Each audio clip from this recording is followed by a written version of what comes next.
You know how this goes. So, you ready? Yep. All right. Giggle Gang, what's poppington? That's new for the Giggle Gang. I don't think I've said what's poppington in a while. But yes, it's your girl Irene, and I'm back with an awesome new episode. And this week I have a very special guest, a good friend of mine, a mogul in the making. And the thing about it is, he doesn't even blush when I say this because he knows this. So I love it. I have my homeboy, Mr. Ray Love Jr., joining me. What's poppin'? Hey, what's going on, Ray? Hello, hello. I'm happy to finally be here. I've been listening to FSG since Shelley was a shell. Yes, yes.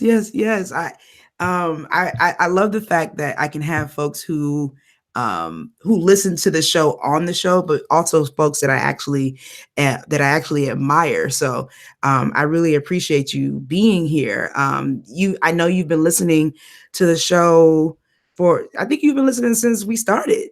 Yes, since Yes. before the Giggle Gang was the Giggle Gang. Yes, before the Giggle Gang got the moniker, the Giggle Gang.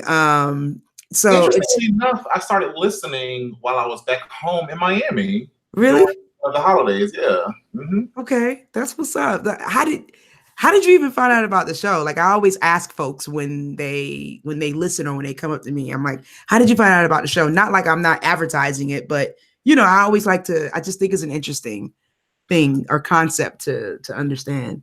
I'm pretty sure I started listening because I saw someone within the FAMU network, probably one of your Neos, post Okay. Okay. like a lot of BA. Right. Shout out to the good Reds Right. holding me down. What a Reds. I'm pretty sure someone posted a link to it, and I'm a podcast aficionado. I have like 50 plus podcasts I listen to. You are. So when I saw that, I was like, a FAMU has a podcast? I'm in, sign me up. I don't need no more. And I don't need nothing else to let me be convinced that this is going to be a good show. So I appreciate that. Because I think we actually met like on social media, like on Twitter. Yep. And from jump, you were just a genuine dude. Like just I don't think you understand how much I really appreciate you. Like I would see the things that you're doing and we'll get into what it is that you do. And just the way that you were able to just look out for me, even without me asking. One of the things that I talk about, and I actually talked about it on the show when I went, was the Janelle Monáe show that she did in DC a couple of years ago. And I could not get tickets. I think I was out of town like the weekend that the tickets went on sale, and I was slipping. I wasn't able to cop tickets. And I posted something either on Facebook or Twitter, and randomly you were like, hey, boom, boom, boom, I got you. And I was like, what the hell are you talking about? Like what? And I got to that box office. Yes, I remember these things. People don't. I remember these things. Like I don't take anything for granted. So I got to that box office at the Howard Theater, and they're like, "Oh, here you go. Here are your tickets." And I'm like, "Nigga, what?" Right? Thank you. It was either Janelle or Jadena. It was one of the two. But all I know is that you looked out for your girl, and from that moment, I was like, you know what?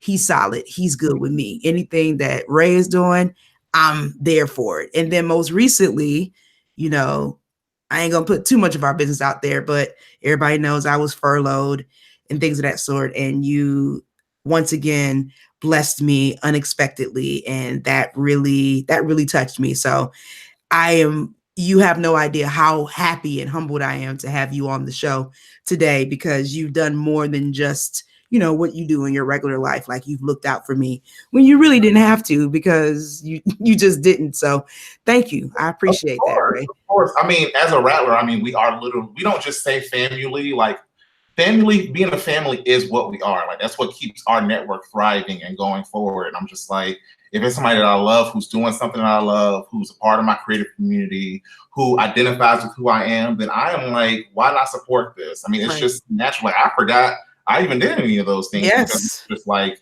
second nature. It's just right. Like, it is. You see something, do what you can do. And do what you can do. Yeah, that's excellence with caring, I guess. That's it. I see you. You better be an ad. You better be an ad promo for FAMU. I see you. Yes. Okay. All right, cool. So, before we get into the show, like, what's been up? How was your week? It's midweek right now. Did you have a weekend? Like, what's Um, good? I had a pretty uneventful weekend, to be honest. I've Okay. kind of been relaxing since we wrapped our first season of the show I was doing, Power Star Live, and I've really been using this time to just rest. Okay. Like I've gotten out of the habit of when people ask you what you're doing, saying nothing. Right. Because I'm like, resting is something that is important for you to be able to go to your next level or phase of life. And so in this phase right now, I am resting until I have to get back up and going, because when I'm going, I'm going. I'm going. Yeah, that's Right. it. Happy to have nothing big to report right now. Listen, I feel you. I totally, totally, totally feel you. For me, I'm just got back from New York for spring coming, and I'll get into that later in the show. But I had an amazing time. Spring coming is an amazing event. I want to see you there next year. I think there's so much that you can bring to it and take from it. It's such a dope event. So yeah, I'm just trying to recuperate because this coming weekend I'm gonna be in Virginia Beach for the Something in the Water Oh my festival God. with Pharrell.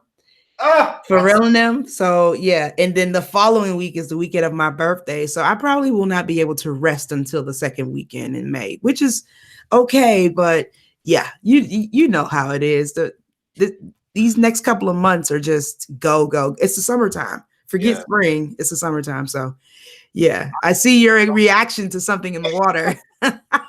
So one of the many things I do is photography. Okay. And Yes. season. And the minute that Something in the Water was put on my radar, I was like, I have to do everything I can do to get to this festival. And I have unfortunately failed at that. No, I thought you were about to be like, I'm be there. I applied for credentials and they didn't respond, but I'm guessing it's because it's like, I mean, it's for real and it's It's for amazing. real. Yeah. So Yeah. he had no lack for media coverage. Yeah. um, None whatsoever. That's how it is with Made in America. Like it's mhm. even the way that I got credentialing in 2015 was a blessing because Yeah. after that it was like I don't know what to tell you. I was like, all That right. work is amazing. Yes, it is. It really is. So super excited about that. So yeah, before we get into, our let's talk about it. I want to ask you a little bit of an icebreaker of sorts. You are in Atlanta, Mhm. and Atlanta is known for a lot of things, Yeah. reality TV, black people being black people, strippers, the mall, just everything, right? Music, everything. What is the most ridiculous? And you've been in Atlanta, what, 3 years now? 5. 5. Yeah. Wow.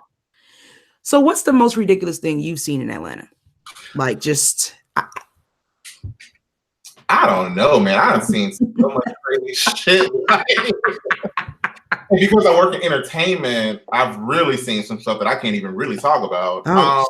Why does that's like a thing for everyone? Like, especially when I have guests who are in entertainment, they're like, I can't, like, I'll tell you afterwards. And I'm like, damn. Sometimes it's literal NDA situations. I feel you. Like, you know what? Just so that I don't look like the messy folk, just keep it to myself. Oh Lord. But honestly, you can literally walk outside and see some crazy.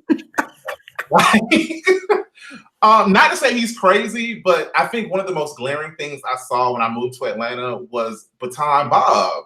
Like, you may have seen him in like B-roll of Atlanta stuff, but when you see Baton Bob in person, it's like, this is polarizing. This is a grown black man who has a baton and he's dressed in like Spanx. Oh shit, I have seen that because I'm sitting here. Like, what are you talking about? Yes, and it's just like Baton Bob, he's a staple in Atlanta, but for me, it was like, wow, he really just out here living his life. And is he on the same street or does he go to different corners? Like what intersections? Like what park? I don't know where he started or what his like route is, but I've only seen him in Piedmont Park doing like a big event or something. Like you may catch him at Pride. It wasn't Pride when I saw him. It was just like maybe the Dogwood Festival or something, and this was like 2014. Okay. But yeah, Baton Bob's it's bizarre. I know you was like, what the fuck? I remember the first, so when I moved to Atlanta, I lived in Atlanta for 9 months before I started grad school. So it was like the transition period between leaving FAMU and then starting grad school. And and not tell nobody? You said what? So did you have a baby on the low and not tell nobody for 9 months? The funny thing is that, see, I see you got jokes. The funny thing is that because that was probably one of the lowest points in my life, I didn't do shit in Atlanta. I did not go out. So all the people that you and I both know, you know, FAMU is heavy in Atlanta. People were like, yo, are you okay? Like, I had people ask me if I was pregnant because I didn't go out. And I was like, pregnant where? Like, shut the fuck up. Like, no. I'm just depressed right now. Like, I'm trying to get through some shit. But I remember the first time that I got to Atlanta, it was August of 2007. And it wasn't the first time I was in Atlanta, but you know, this is when I was moving. I got there, I drove from Tallahassee to Atlanta, Georgia. And when I got there, the thermostat in my car said 107 degrees. And I said, you a 107 degree lie. Like, what the entire fuck? Ray, I was sweating like no man's business. Like, I was like, oh, so this is why they call it Hot Atlanta. Like, what the fuck, bruh? And I'm from Miami and I'm Nigerian. It should not be this hot. Like, this is undefeated. Like, it has no type of relief. It is oppressive. It is oppressive. Every time I come to Atlanta for Be Out There Atlanta, and you know, I have to be out there in that hot sun talking to FAMUans and just people. And I'm like, y'all, I need water now because I'm about to pass out. Yes. It is so hot in Atlanta. Jesus. So God bless you. Not to interrupt, but I just got a notification from Apple Music letting me know that Lemonade. Like, that's what I was not on top of this when it first dropped. Right. That's what I was gonna tell you earlier. I was like, I already have this. Right. Get out of my mentions, Apple. Like, get out of my notifications. What are you talking about? Yes, but we'll get into Queen B. Yes. You know what it is. But yes, okay, cool. Like Baton Bob, and it's hot in Atlanta. All right, cool. So Ray, I know people see you on social media and out and about in DC and across the United States with your travel and things of that sort. You know, a couple of weeks ago, I'm like, is that Ray on TMZ? Like, what is he talking? Like, what? And then, you know, you got, Power Star. Ray, tell the Giggle Gang who you are, what you do, and what's popping in your life, because you just have I feel like you wear so many different hats and it's something new and you kind of low key with it, but yeah, you're kind of low key with it, but not, you know what I mean? Like, you don't boast about it. You just kind of be like, oh, this is what I'm doing. Here you go. I mean, at the core of it, I'm just a Black man in America trying to survive. Okay, this is true. I like that. That's a good way to start. I do a lot because it's kind of the nature of the beast of my profession. Which is? It's hard to define my profession. So I have a bachelor in public relations from FAMU. Okay. And I started my career heavily in PR. Like, I interned at Essence. I moved to Atlanta to work with Will Packer at then Rainforest Films. And I kind of transitioned out of PR into more of a creative film environment. But then I bounced right back into PR when they decided to close that company. And so it's just been one of those things where it's like, identify your talent and figure out where you can thrive. Mm-hmm. I've just been trying to maneuver as best I can in my late 20s. I just turned 30 last year. So I've just been open and willing to use my skills and use my talents to help whatever project comes up, whoever I may be interested in, to push it forward. And that's kind of been it. As of late, you mentioned the Power Star Live thing. That was something where it was like, well, hey, Will, I want to be a part of this project. I do social media. That's my thing. And I signed on just to manage social media. And that quickly evolved into, oh, we want you on the show. And I was like, wait. I'm not a front of camera person. Yes, but you are, boo-boo. Yes, you are. I went with it. It was a challenge for me. And I stuck with it. And apparently it's a skill, because in the middle of taping our first season, Fox hits me up and they're just like, we're looking for people in Atlanta to be a correspondent on TMZ occasionally. And So now that's become a thing, and it's just been a So process. wait, nah, you ain't gonna skate through this one. Nope, nope, nope, nope, nope. So let's back it up. Star Power Live? Power Star Live. Power Star Live. Yes. What is it? Like, how can people watch it? What is it? Who's on it? Like, give us the rundown. So at its core, Power Star Live is a supposedly half-hour live show that streams on Twitter. Mhm. And the idea is that we want to highlight and showcase the best of Black Twitter conversations. Whether that is the folks who are beefing from week to week on social media or people who are doing excellent things, we want to highlight it all because that is all a part of the DNA of being Black in America. Right.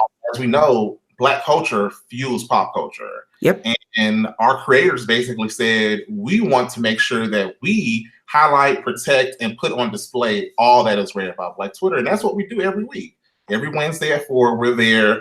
Me, Zilla, Jesse Wu and Zilla are the main hosts. I'm just there to provide additional commentary and support to them. Okay. And kind of provide the social media side of things. But we're just there to big up our people, protect what's good on there because, you know, people put ideas. I don't know if you remember the Zola story from a few years ago. Yes. And it has become a common thing that Hollywood has taken these things and created multi-million-dollar projects with them without giving anything or any credit to the originators. And it was just like, no. Did they take her story? Well, Zola actually sold her story the right way. They actually did. That story was fucking. I am waiting for that to drop. No, I was like, people were on there like, okay, what happened next? Yes. What happened next? That was the story where it was like somebody got robbed. It was a lot. It was a lot. Like, yeah, if you guys don't know, just go Google the Zola story like that. And the way she told it. Yes, yeah. And this was before Facebook actually, not Facebook, look at me, I'm naming all the platforms. Before Twitter actually had the capacity for you to easily make a thread. Yeah. Like she mastered that. Oh my God, that was such a good story. Okay. And so like things like that don't get the opportunity to like get sold to a studio, but studios still take the idea and use them. Mm-hmm. We're like, oh no, if we document this, there's no way these studios can go and use these for their own benefit. I mean, it's powered by Will Packer. Right. So Will Packer has put something on a platform and said, this was created here. You can't ignore it. Right. No, that's real. I love it. Protecting the culture. Yeah. That's real. Where Black Twitter is undefeated because, as we know, it is. Yeah, you're not going to win against Black Twitter. Okay. And you're there. So you are on the show and you provide your commentary. Okay, good. Because your commentary is definitely noteworthy. And then TMZ. Like, I swear I was watching television. I was like, wait, what? Yeah. I know this nigga. What the?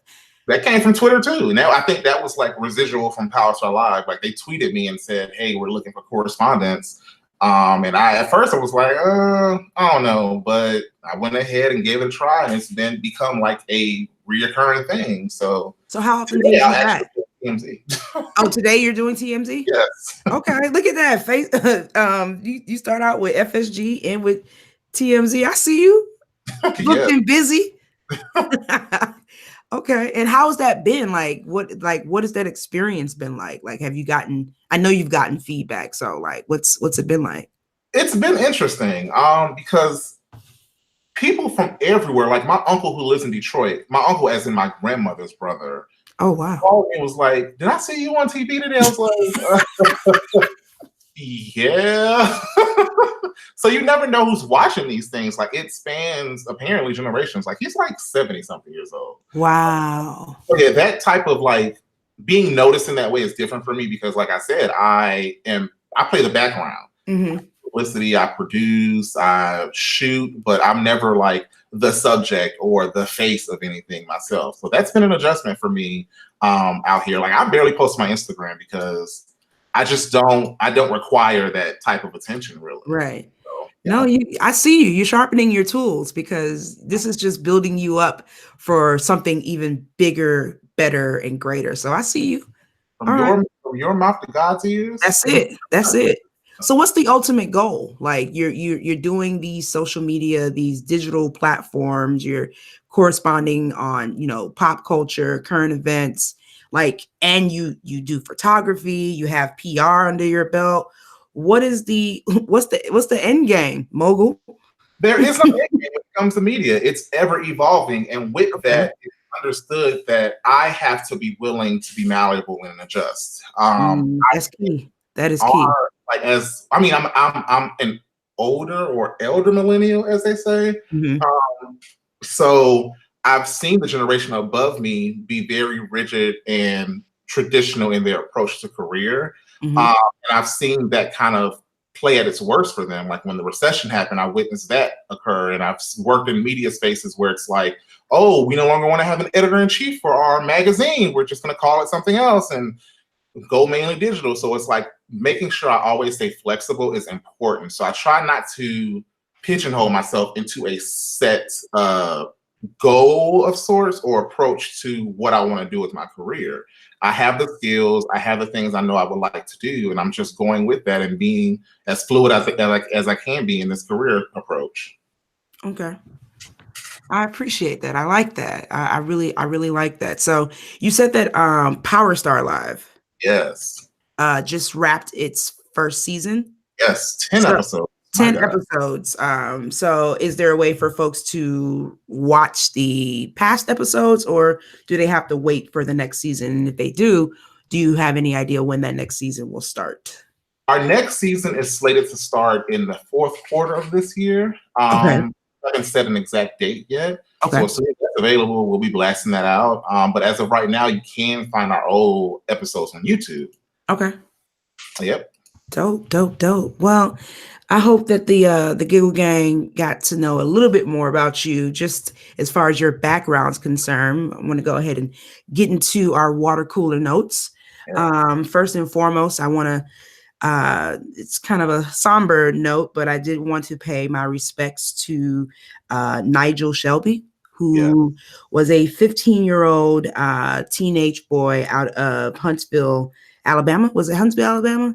Mm-hmm. And he committed suicide last week because he was being bullied for his sexuality.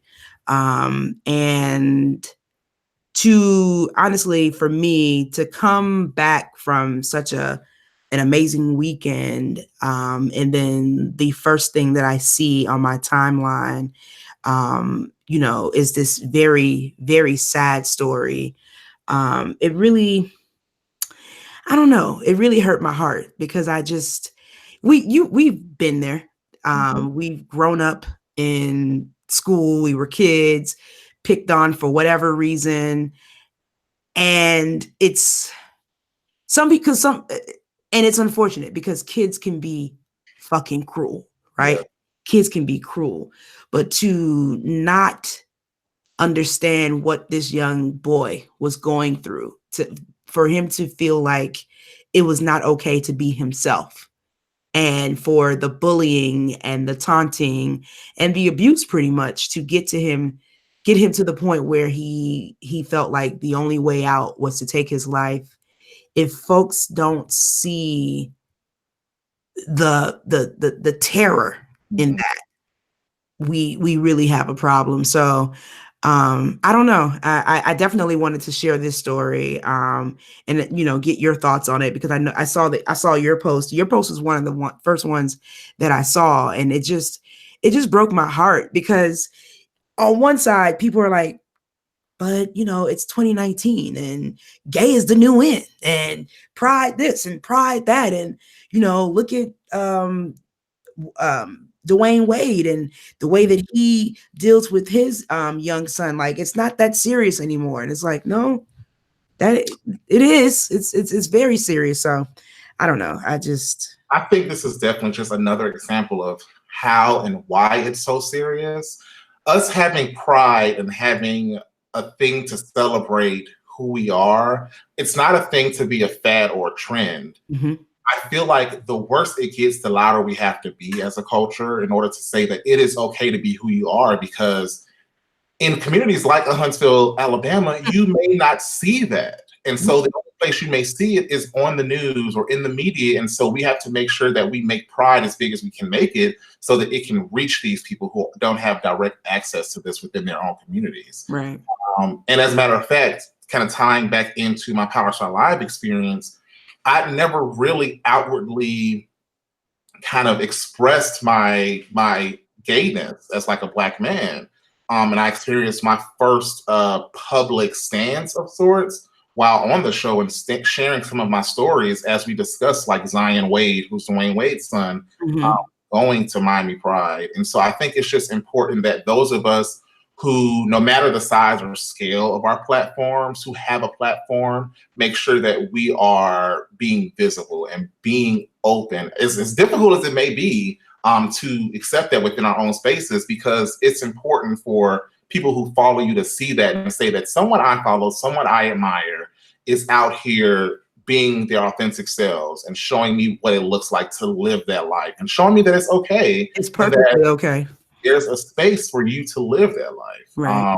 And so it's really sad to see that this young man at 15, and I think they said like just 2 years ago, he came out to his mother. Like, right. He was courageous. That's the thing. Yes. Like, you were so courageous. And I was telling a friend of mine just yesterday, I was like, it's so sad that he took his life because, and I'm saying because I don't know why, what he was thinking, right?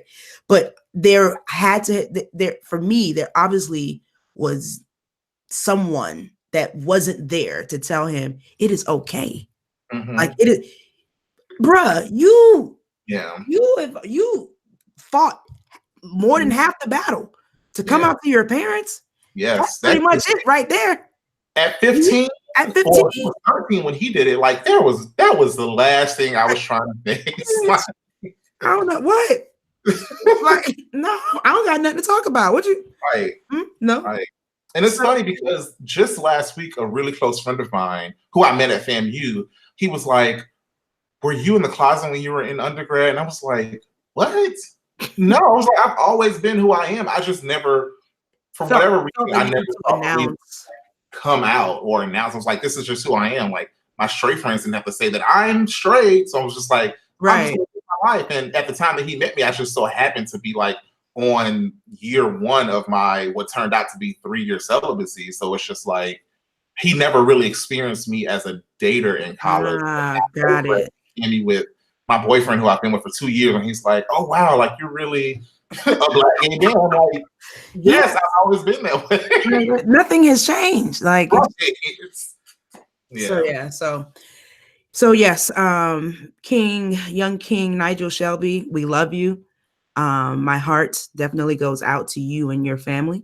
And it's just it's super sad, but hopefully this will, be a lesson to someone, some people, some group, Yeah. So yes. All right. Had to make sure we did that because I don't want to get emotional. All right. So something that will get me out of my emotions. Game of Thrones.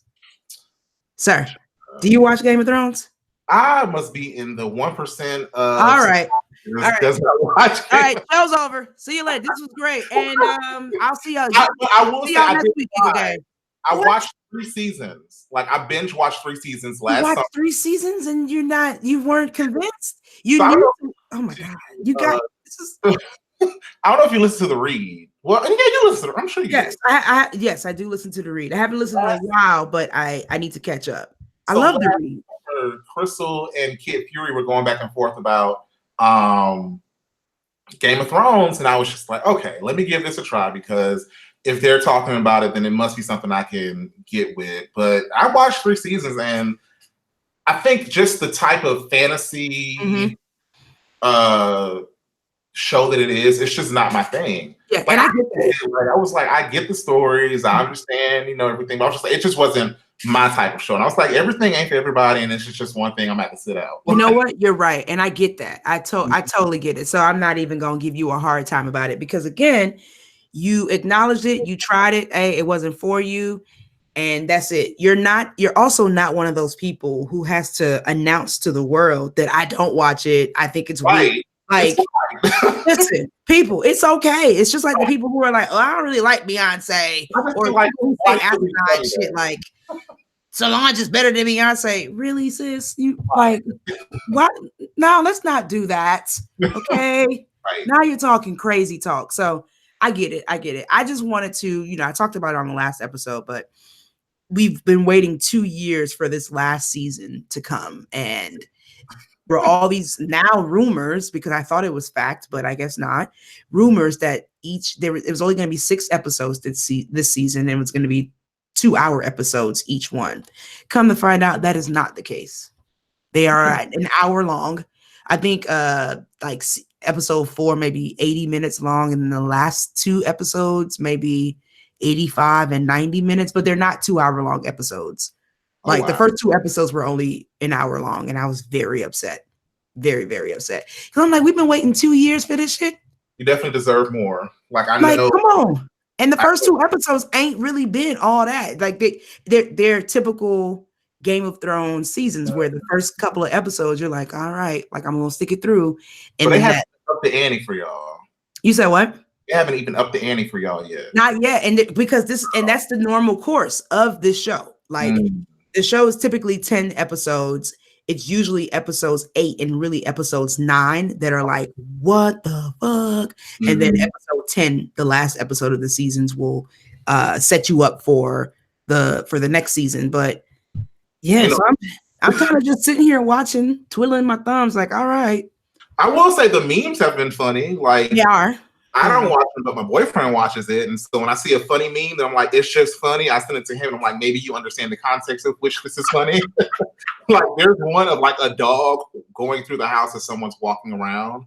And he goes to every window as they walk around the house. And it was like a caption of, I don't know, but like Cersei circling the castle or something. I don't know. Yes, because Cersei she's on a war path. Yes. Yes. Yeah. Trying to kill everybody. Like, yeah, so Game of Thrones crazy. Out here, that hashtag Dem Thrones is all I see on my timeline every Sunday and Monday. Okay, so I won't. I'll spare you since this isn't really your thing.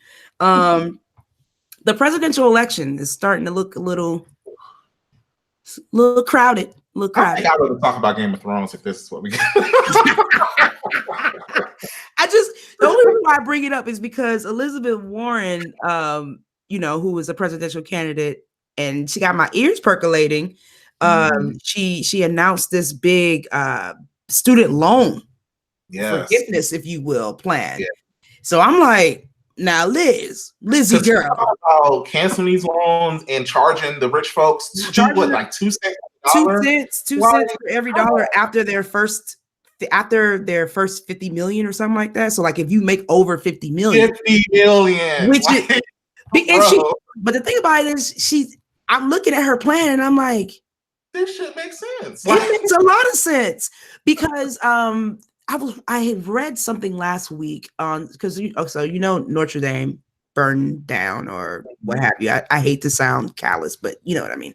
And there were a couple of millionaires who pledged, a couple of millionaires overseas who pledged like 50, 100, like hundreds of millions of dollars to rebuild that church. Yeah. And I'm sitting here. $48 raised in less than 48 hours or something like that. But Flint, Michigan still got bad water. Like, what are we talking about? The unemployment rate of veterans is steadily rising. Like, and people like you and I have these student loans that we just like, hey, bruh, stop calling me. I ain't got it. I don't. Teachers who are already struggling out here are teachers are teaching kids for their students. Like, yeah, it's our economy makes sense because it's like if you want to be an equitable society, right? Of course, this is what you do.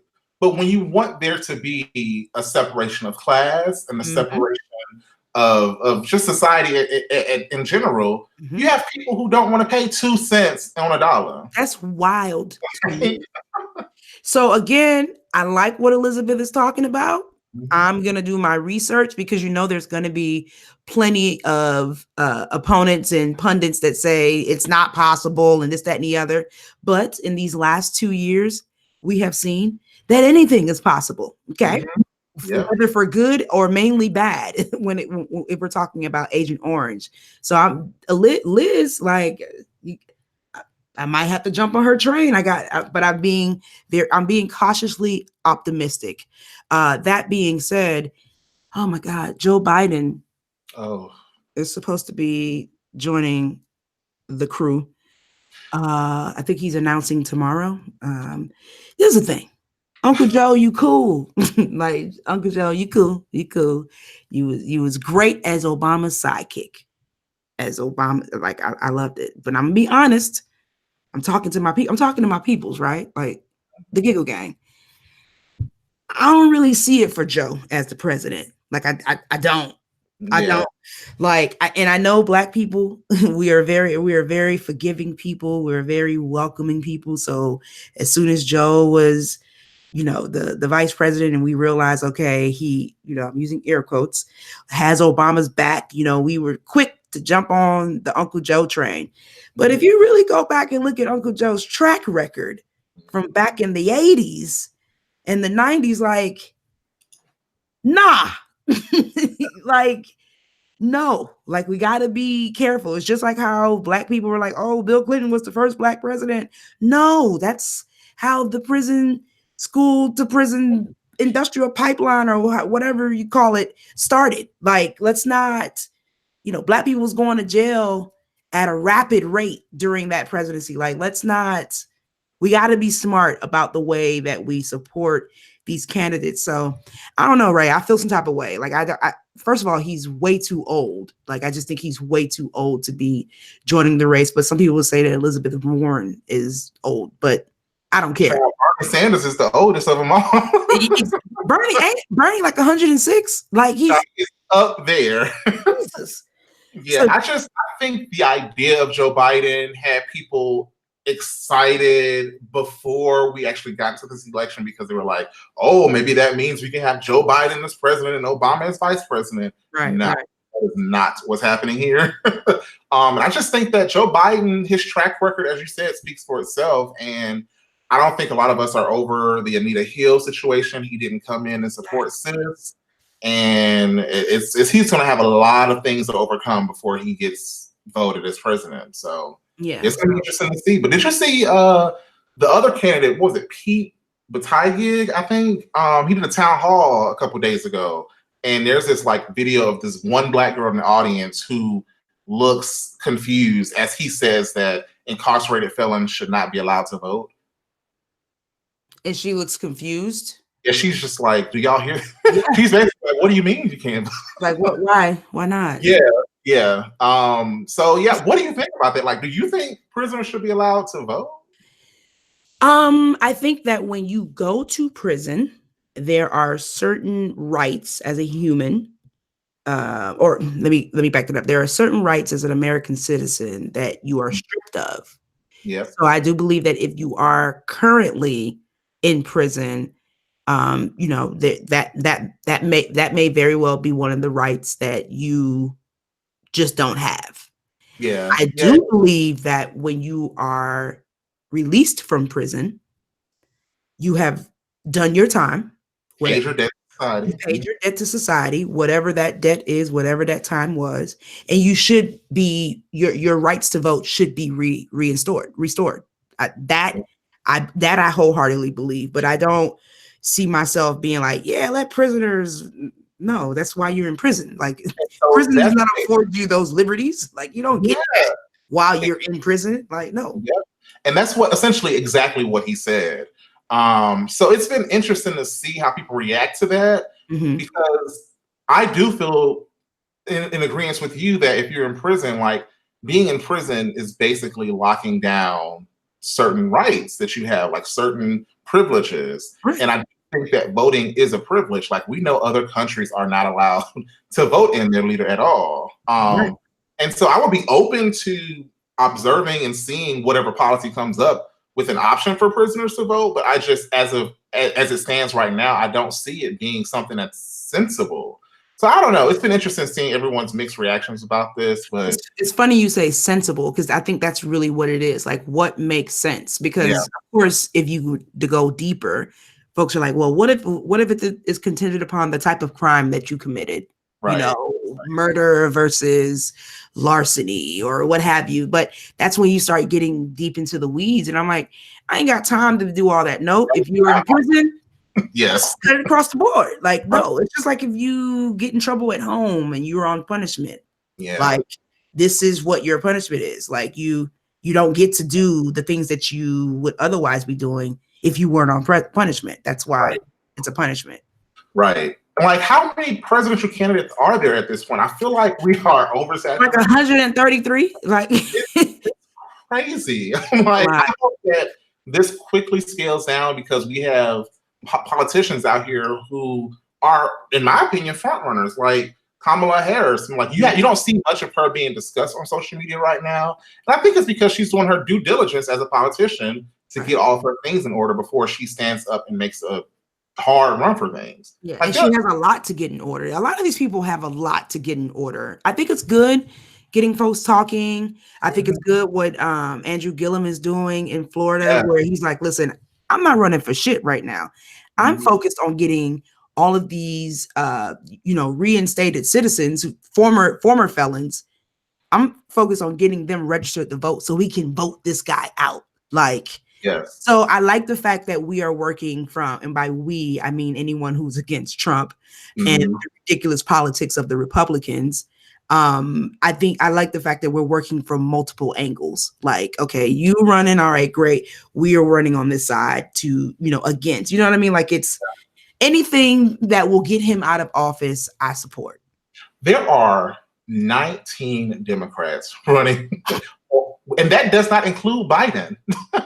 That makes sense. Who have announced so far? Yeah, and 2 Republicans. It's already a circus, and we haven't even made it to 2020 yet. That's American politics, because I think it was the same back in 2016 with the Republicans. There were so many people in that race, and all of them just laughed at Trump. Like, okay, this ain't gonna happen. And look where we are now. Exactly. So, yeah, I don't. Yeah. Yeah. All right. So next, this weekend was Coachella, week 2 of Coachella. I'm just, after last year's Coachella, I don't really. You got to go, so yeah. I'm kind of like, okay, you went to oh, that's cute. Anyway, so let me stop. But 2 big things happened this particular weekend, the second weekend of the 2019 Coachella. The first being, that this weekend was Easter. So happy late Easter, or happy belated Easter to folks who celebrate Easter and Passover and all that good stuff. I'm going to miss saying Easter coming up. Look at you. Until next year. Until next year. So yeah, Kanye West did his Sunday sermon performance at Coachella this past Sunday. And how do I say this? So now when I see Kanye West, I literally cringe. Like, I literally, I feel like Kanye is full of shit. Like, it's just, that's just what it is. So yes, if you watched it, I didn't get a chance to watch the service, but I know people who were there, and I've watched a few clips. And yes, if you're there, and you know how, music has the capacity and the ability to move the soul, and it's a beautiful thing, right? But I just couldn't get over why everybody looked like purple slaves. It's almost as if Ye is he's going through therapy in the open, because of course he got very emotional during the performance, and it's for me, it's like a lot of pomp and circumstance to see the Kardashians out there, and I don't know, Ray, help me understand. Like, help me understand. It's interesting that you used that specific verbiage, that he's having therapy in public, because when you think about it, church is what Black people have used in place of therapy. So I wonder if he's really going through actual therapy behind the scenes to really get over. I don't think so. That concerns me. That Yes. concerns me because I think that it is important to recognize that he's already recognized that he has mental health issues. Mm-hmm. To continue doing that work through therapy, through qualified professionals who can help you with that. Like, yes, church and the feeling and community that it provides is good for us, Mm-hmm. but it is not the sole thing that we can rely on. And he's been doing Sunday service for a while, every Sunday in the hills of Calabasas. Yes. And it's just like, me along with everyone else out here in Twitter sphere been wondering, what is this? Because apparently, and that's sign NDAs to go there. You hit it right on the head. What is this? I literally was watching a clip and I said, what is this? Yes. And I felt weird because I'm like, okay, I get it. Like, this is some type of spiritual thing. I'm not going to say it's a church thing, Christian, Baptist, whatever. It's a spiritual thing. So I don't want to be disrespectful of the art. But I'm literally confused as to what the fuck it is that I'm watching. Like, I don't get it. Like, and I get it. Like, some art you're not supposed to get. Like, it's abstract and blah blah blah blah blah. But yay, what are you doing? And the reason why I say it, I feel like this is his therapy. We all know how much Ye loves music. At the end of the day, whether we agree with Ye's politics, his rants, or whatever, I will stand firm and say that Ye is a genius when it comes to music and producing and all of this good stuff. A genius so much that he gets in the wealth. So I can conclude that Ye thinks that this is his way of dealing with his demons, whatever those demons are. Yeah. I really believe that Ye has a very strong emotional response to these Sunday sermons. Like, I really believe that. And it shows.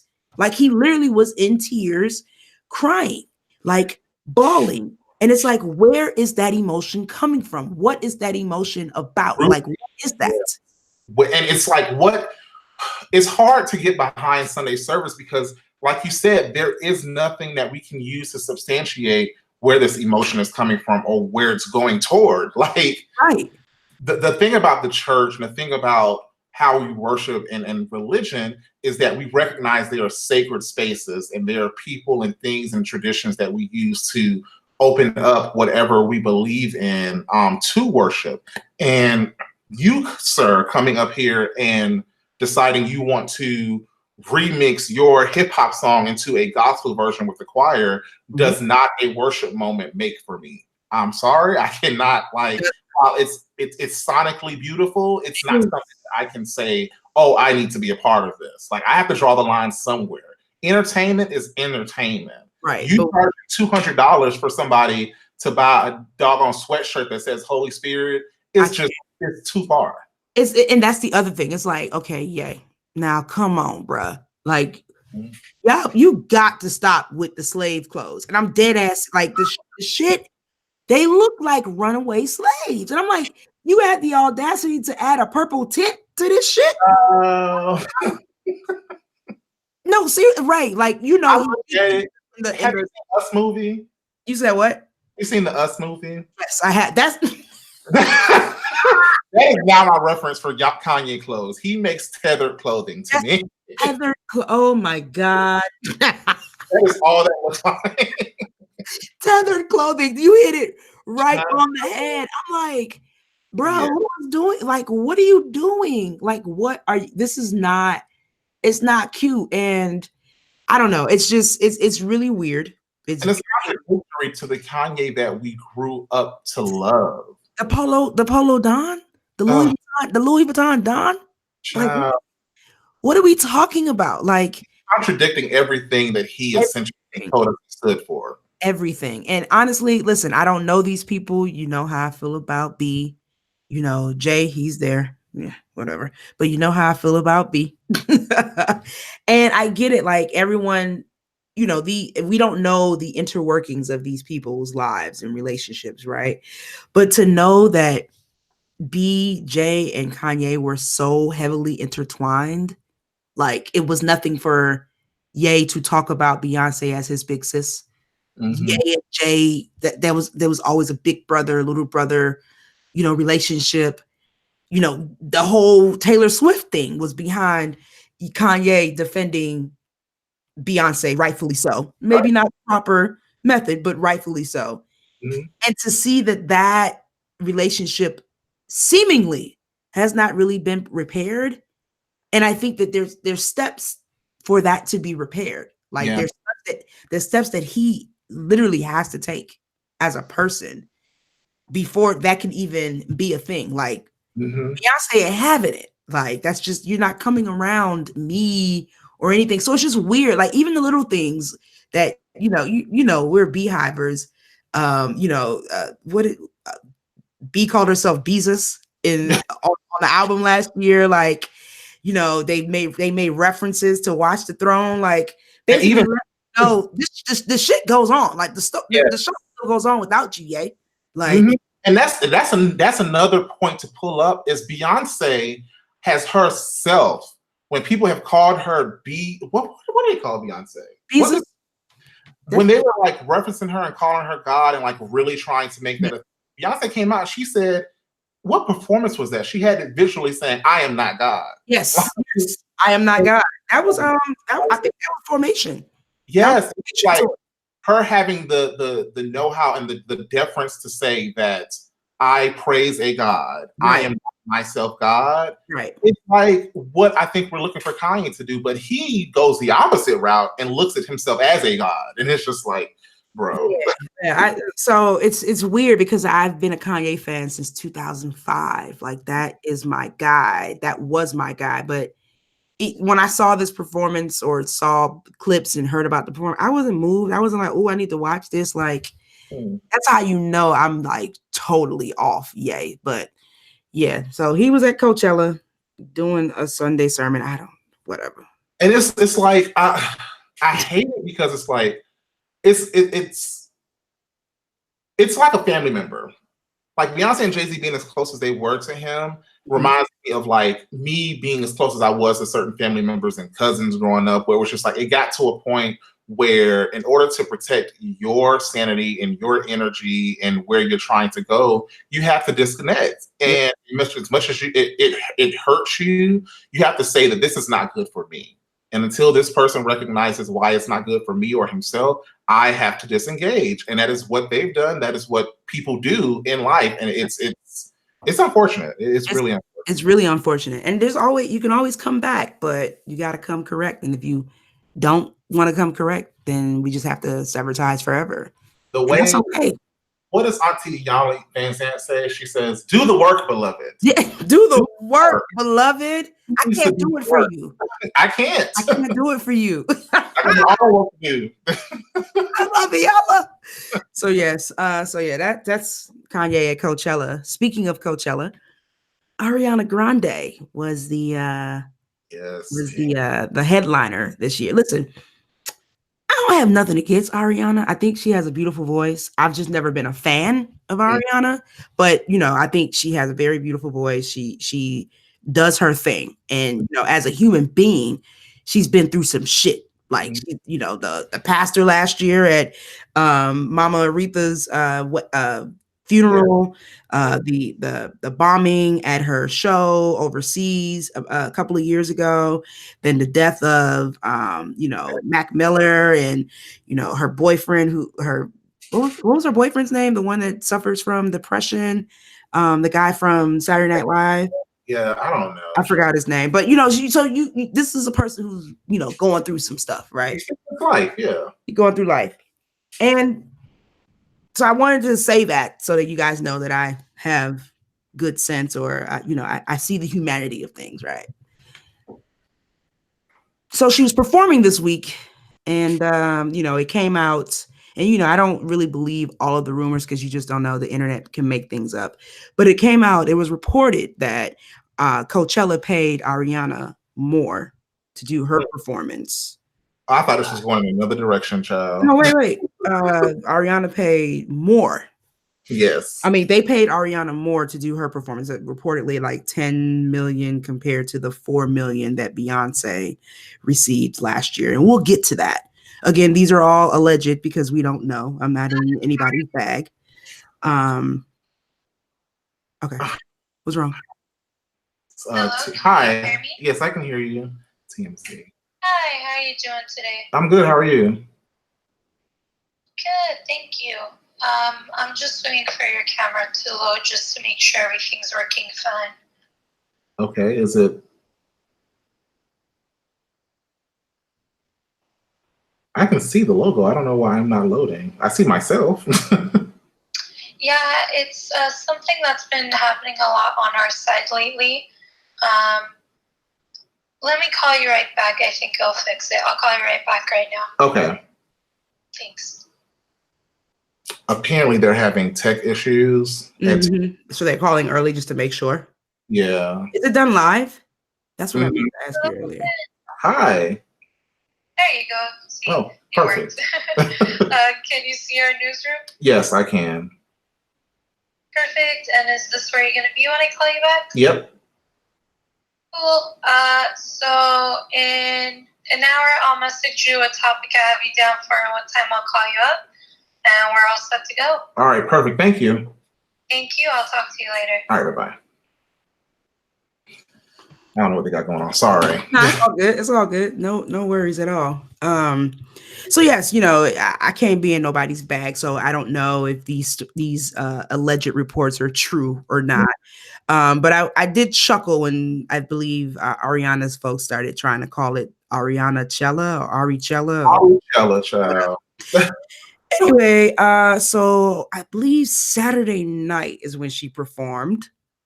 And Ariana walks onto the stage. She's doing her thing. And as she walks onto the stage, someone throws a lemon at sis, y'all. And a fucking lemon. So if you guys know, Lemonade, the Beehive, lemons and bees are synonymous with Beyonce. Everyone knows that. Y'all, Ray.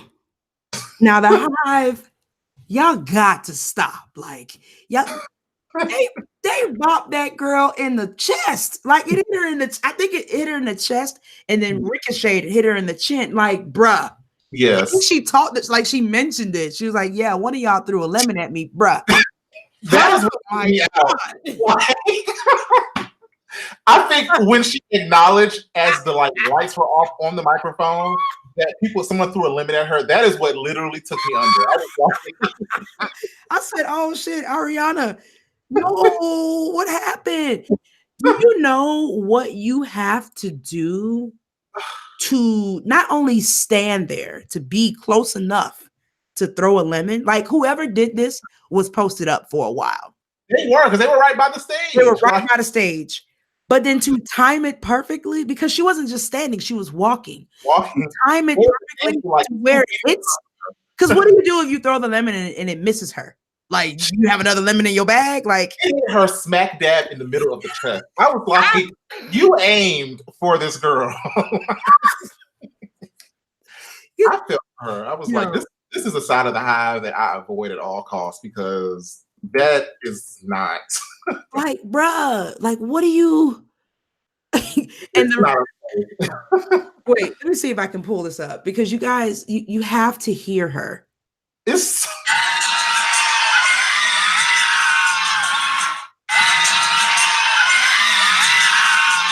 okay, this that's them throwing it at her. That's them throwing it at her. I'm trying to find y'all just Google Ariana getting hit by the lemon. Y'all, it literally hit her in the chest, ricocheted, hit her in the chin. Off the other side of the stage. Like, Lord. So Hive, what are we gonna do with the Hive? Like, they've got to stop. I don't know if you remember, like, this was early Beyonce.com days when Beyonce identified the different terms in the Beehive. Mm-hmm. And one term was like a stinger bee or something crazy. Oh shit. Yes, you have to find. I have to pull that up. What? Like Beyonce on her website. Like this had to be like 2008, maybe, like back in her Tumblr days. And she identifies, she's like the Beehive, they're the Beyonce fan or stan. The Bees are Beyonce fans or stans. A buzz number 1 to stand for, or buzz number 2 to stir up something. Okay. Is information, news, pictures, or facts. Queen Bee, Beyonce. Sting means either 1 to drag and defend, or 2 to hate on. These mofos stung. Bruh. Bruh. Like y'all can't be. First of all, where did they get the lemon from? Like where did you go to the lemonade stand? Did you come? You better have gone to the lemonade stand and asked them for a lemon, because if they came into that park with a lemon, can you imagine? Hey, so make sure you have the wipes. You guys got the antibacterial. Okay, you got that. Lemons. Did you bring the lemon? Like, I think this is something worth reaching out to our good sis Sylvia at BuzzFeed to do her detective work on. Because I don't know if you know, but Sylvia does like detective. No, seriously. Can we do that? Because I need to know. Like, were you someone who runs the lemonade stand? Like, really? Like, what? How did that happen? So, listen, that tickled me. It tickled the hell out of me. And the thing is, I wouldn't say that I'm an Ariana Grande fan either. What do they call, like, the Arianators or something like that? I couldn't tell you. But there have been things that I've really appreciated from her musically. Right. She got some hits. She got real hits. And she got a little a bop with is it 2 Chainz? 7 Rings, yeah. Yes, like that's a bop. But like Dangerous Woman was probably the first thing where I was like, this sounds amazing. Right. And then that Sweetener album, which was produced by Pharrell, felt like early 2000s, like R&B sound. I was like, this is so nostalgic. But you can tell that apparently it wasn't the thing for her fan base, because like within a year, not even a year, she released the Thank You Next album. Okay. Like, okay, this is a different sound. This is a more updated sound compared to Sweetener. But I was like, I watched her first week of Coachella, and I was like, I'm going to give her a chance and see what her performance is like, because I was considering buying tickets to her show. And at no fault of her own, but the performance, it just wasn't, it just felt like a showcase of her songs. Yeah. It wasn't really nobody performs like Beyonce performs. Like, if you're gonna get dancing, you're gonna get scenes, like outfit changes. That's what your stage suffers after having Beyonce come and like take over your production. Like, no, there's not been a VMA performance that has stood up to both of Beyonce's mega performances. Right. Coachella obviously has not been able to. They're not going to. What was the festival she was like the first Black woman to do over in the UK? Glastonbury.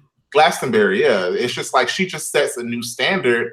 And I think it takes years for people to catch up to that standard of performance. Mm-hmm. But by the time you catch up and get your production value up, she's already on. It's something else. Listen, it's Michael Jackson status. Yeah, she's trailblazing. And people also try to say that she takes Michael Jackson stuff. It's like, no, she's not taking it. She's building on it. She's building and paying homage. Like, yo, people gotta relax. Michael Jackson can be fans of Beyonce. Like, she used talking to one right here. Like, exactly. The cherry picker is an iconic thing that Michael Jackson did, that Beyonce used in Coachella. Right. That's the thing where she was over the crowd. Yeah. But it's like she builds upon that. She pays homage to those people that came before her and did it. And every time he did beat it. Performance level forward. Yes. And that's what I feel like that's what it takes to be a mega artist in the way that Beyonce is. Like, we're not gonna forget this anytime soon. We're not. So folks gotta chill. Chill. Did you see Sandra Oh's speech at the Time 100 dinner? You said what? Did you see Sandra Oh's speech at the Time 100 dinner? No, I didn't. What did she say? She went full Stan. Oh, you know what? She was like, I was gonna come up here and talk about how my mom is like my Grey's Anatomy was the stop. She was like, sorry, Mom, I just watched Coachella and I'm gonna have to. And it was a beautiful speech, but I was just like, yes, please stand. Yes, you got to. I think I found the clip where Ariana says something. I just want folks to hear this because it's quite hilarious.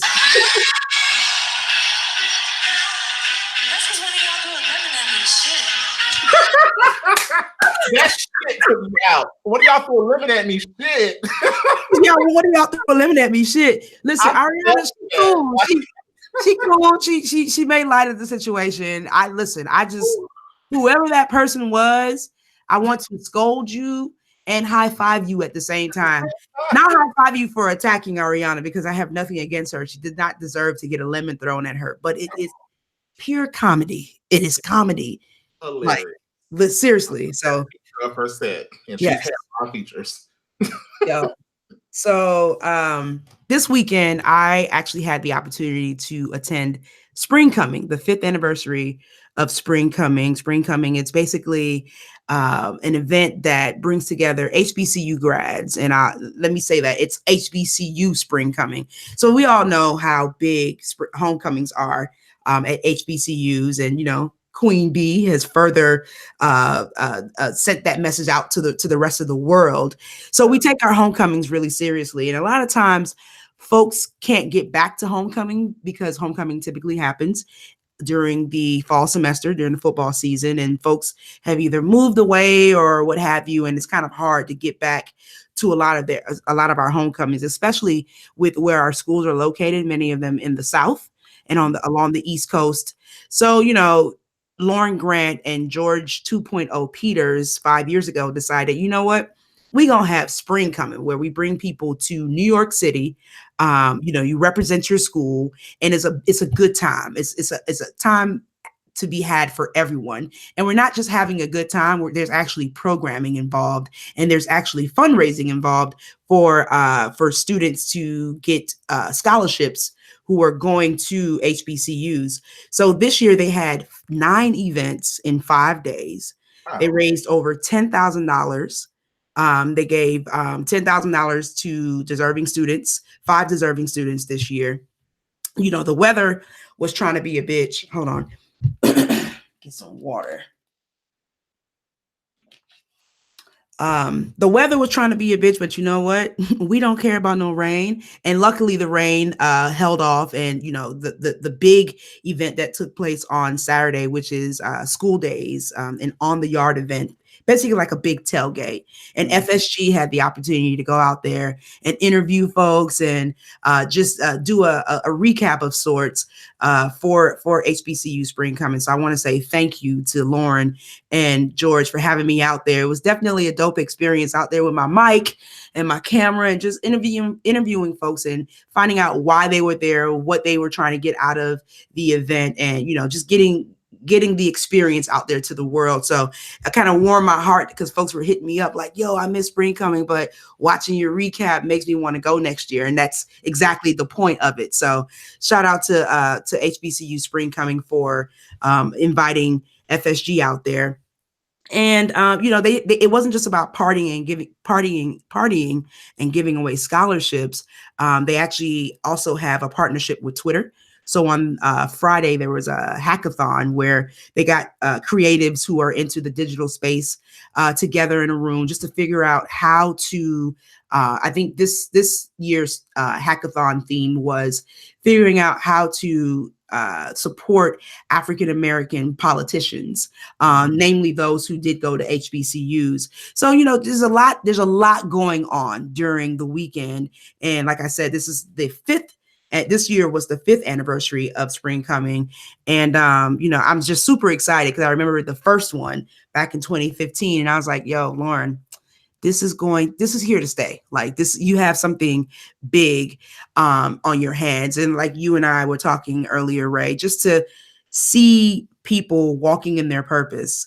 And just like I asked you, what's the end game? And you're like, listen, there is no end game. Like you have to be malleable. You have to be flexible.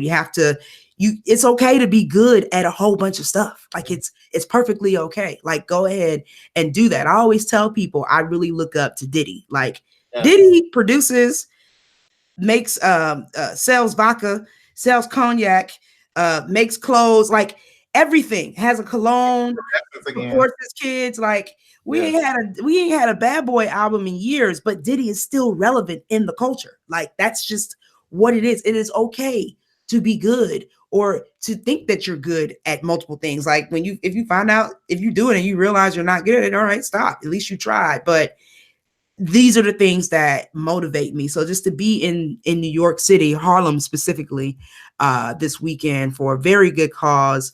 It was just amazing. And of course, FAMU showed out. Like we were there in droves. Like it was crazy. Have Plenty brunch was amazing. I was doing what I typically do, dancing on tables, just being myself, you know?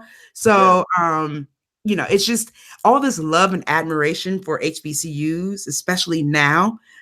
We've always felt it. We've always known this, but to see this, and you know, we're about to get into Beyonce's homecoming.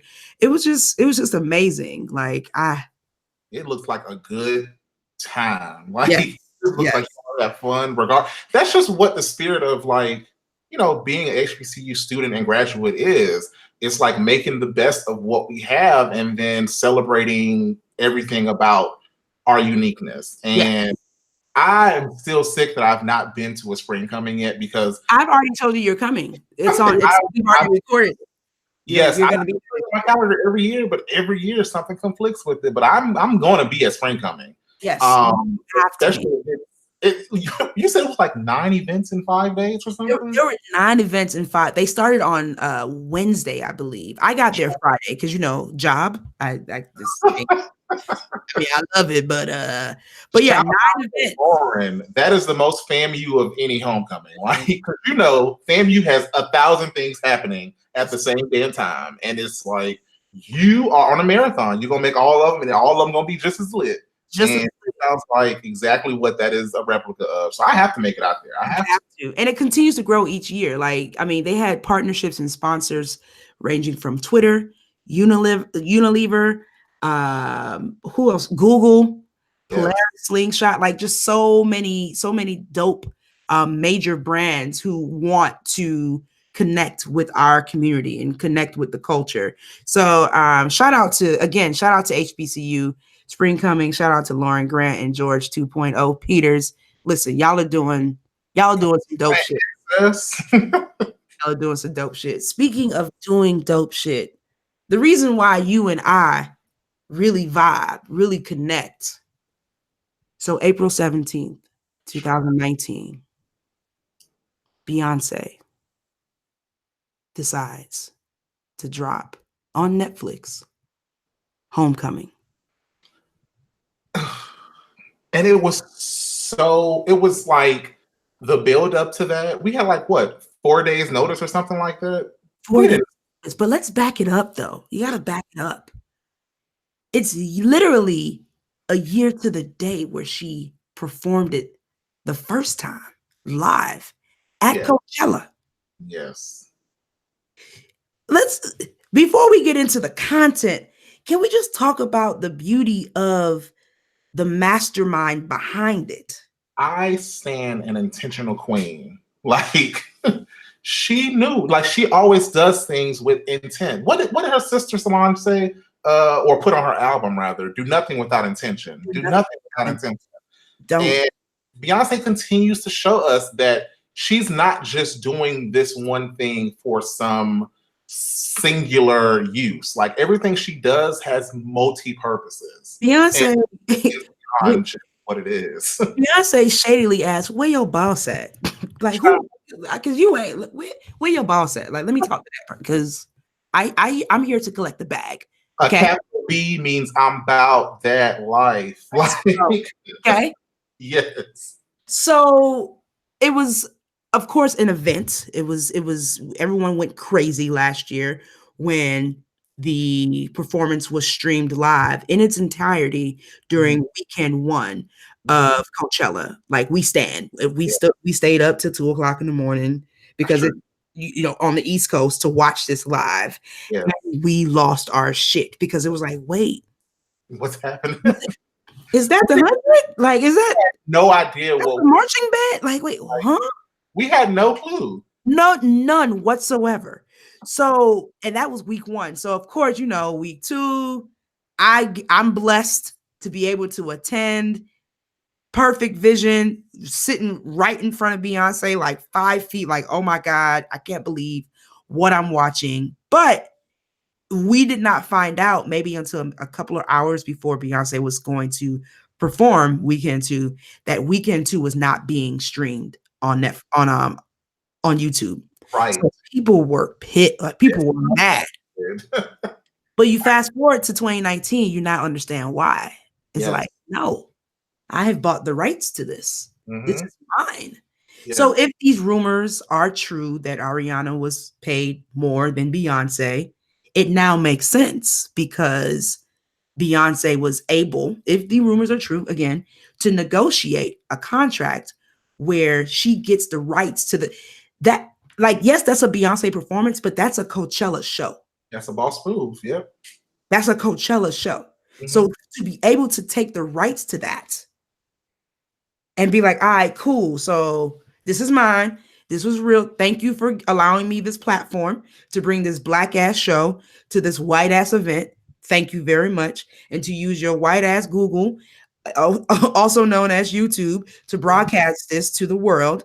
Appreciate you. We're going to take this and we're going to go now because we have things to do with Netflix. I don't know if people respect the layers that all of Beyonce at Coachella entailed. That's what I'm trying to explain to people. That's what we're going to do today because like, y'all, you're in for, like, you got to understand, like, even if you don't like Beyonce, and if you don't, I don't understand why, you have to respect the game. You have to respect the game. So Beyonce drops this Netflix film, and like you said, we had 4 days notice, and the only thing that we knew was it was Homecoming on a yellow background, Netflix, and people were like, "Wait, what is this?" Even I was like, I didn't know. Like, I was like, okay, like I did not put two and two together that it was Beyonce. But then after a while, I'm like, well, maybe it is because it is Coachella time. Like, okay, this makes sense. It's Coachella time. And then it drops that it's actually Beyonce's live performance from Coachella. Yeah. It's a collaboration with Netflix. And everybody's losing their shit. Like, oh shit. Yep. Not only does she drop the documentary, she also drops a live album. But let's actually, before we even get that deep into it, go back to the tease of it all, where people were speculating what this was and knew how to identify Beyonce's brand without Beyonce herself saying anything. Because it was nothing but a yellow background with Homecoming in the text of Beachella font. The Greek letters. And it was Beyonce's yellow. And people instantly identified that as, this is Beyonce. I will say that when I woke up and saw that morning, I said, I'm not touching this until I get a confirmation. Yes. We are all too familiar with people jumping the gun and saying something. No, we be in the text like, wait, did you? Like, I'm gonna pay attention, but I'm not gonna jump on this. Like, it may not be what it appears. And most of our Beehive group, age group, or what have you, or like-minded Beehivers did what you just said. Like, I'm gonna wait, I'm gonna chill. Like, I don't really know. But that evening, when Times Square had that ad go from the yellow background to the pink background, I was done. Said, oh, they're trolling. They're trolling. That is what's happening. I was done. Because I believe that Beyonce's marketing team be like, listen, genius. But I believe they sit around a table and they say, these bitches gonna gag. They are going to gag. I literally be like, I think they have gag meetings. All right. And I feel like someone's in the corner, like, how can we make them gag more? Yes. Just to push it further. We need them to gag. Okay. There's a Beyonce gag meeting. It got to be. Ain't no other way about it. That's just what it is. Oh. So the show drops. What do you think? What did you think about the performance? The overall, not in the performance, but the documentary. Like, yes. So I recall, this is going to sound ridiculous, but I woke up that morning and I said, you know what? I'm just going to take this slow. I'm going to ease my way into watching this documentary because I know I'm starting to get up in age and I don't know how much my heart can take and I don't want to push it beyond its limits. You did, because I texted you and you were like, oh, I'm going to watch it tonight. And I was like, what? Yeah, I paced myself. So I had a friend come over because I knew that I needed some type of backup in case something really did go down. Right. And I pressed play. I did not make it through the first like 3 minutes of it as she is giving her narrative about her intentions for her Beyonce Coachella performance. Jesus. And it took me, how long was it? It's about 2 hours and 15 minutes or something. Yes. It took me 6 hours to watch that one time straight through. I believe it. Because I paused, I digested, I rewinded, I dissected, and it was just like this, because to me, it is a masterpiece worth giving true time to, the way you would give your literature or your work in college. And I was like, this woman has really put together something that is beyond the scope of what a musician does. Yes, yes. And it was glorious. To see the work behind the scenes, to see Beyonce be vulnerable. She's like, you know, when I had the twins, I was 218 pounds.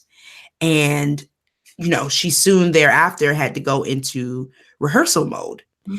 And getting memory back, and you know, my body is different now. Like these muscles that I have been torn into, like they have been ripped into. Like there's a lot of stuff going on, right? And to see Beyonce in rehearsal, and she's learning dance routines, and the look of utter confusion, like what the you want me to do what? And one of the choreographers is like, it's really fast, it's really messy, but it looks good when it's together. And she's like, okay, bitch. And then she says, like, soon enough, I'm gonna be able to do 3 different things. She was like, cycle the stairs and rehearse. I'm like, girl, you'd be damned if you get one of these things out of me in a week. So I was like, what? But she kept it real. She was like, I had to, because she was on a time schedule. You know, she started, I believe they started rehearsal like 4 months before the show. So I'm thinking somewhere around January, she started rehearsal, and she's like, for 4 months. I'm sorry? She started dance rehearsal. Dance. Yes. They get me together. Don't give me the line. Yes. But then she had to change her diet. And she talks about this ridiculous diet, which to me, I believe is pretty much the Daniel fast, where she was like, I didn't have any sugar, no bread, no chicken, no fish, no nothing. And they show her eating an apple, and she goes through this whole thing. And she's like, and I was hungry. And I said, you know what? I pressed pause. I pressed pause. Yeah. I paused and I said, this bitch is human. All this time I thought she was an android. All of this time. And she's human. Beyonce said, listen, I know my body is snatched now, but I was hungry. No carbs, but no sugar, no dairy, no meat, no fish, no alcohol. When sis said no fish, that is like, oh, this is real. Like when you say no fish, which means I'm not eating nothing that has fish. It's like, oh Lord. It was all plant-based. It was like, hey, give me fish. Come on. But listen. Not only did she say I was hungry, she said, you know, she pushed herself to the limit, but she got even more real. She said, I will never do that again. I will never do that again. Fuck you and your diet. I'm not doing this shit. And I came here. I got my Coachella footage. I'm done. I'm good. I am not doing this again. I said, you know, that is what made it human to me, because how many things have we done that have been the most difficult things of our lives, and we were like, I won't do that again. It was good that I did it. I appreciate the experience, but I will not do it again. Like, thank you. I know that I can do it. I don't ever have to do it again. Yes. So to hear her say that was just like, what? But then the love and admiration, and not only the love and admiration, right? But her knowing and realizing that we have to support HBCUs. Yes. We have to. People are quick to be like, oh, we talk about, we do, but nobody supports. Beyonce, she's aware, her awareness. Like, listen, a lot of our schools are struggling. A lot of our schools are in trouble. There is a reason why they are here. Let me explain to you the rich history and tradition that you will get by attending these schools. This is not all these schools are about, but this is the experience that students, faculty, and staff that go to these institutions, this is their experience. Yep. Y'all need to know this. Y'all need to understand this. So it wasn't about appropriation, because, you know, people talk and say stupid shit. It was about acknowledgement and awareness and sharing the good news that is HBCUs. Like, yep. y'all see what she's doing? And not only what she's doing it, she let the people who do it do it. Oh, say it again. That's everybody in that band. I won't say everybody, majority of the people in that band. And she made sure to let folks know that, because it's like, okay, well, let's say you have 100 band members. We don't know who's it. No. They have on their t-shirts. There goes family. There goes this school. There goes that school. Like, there goes North Carolina A&T. Like, no, you're gonna know who it is. That was the other thing.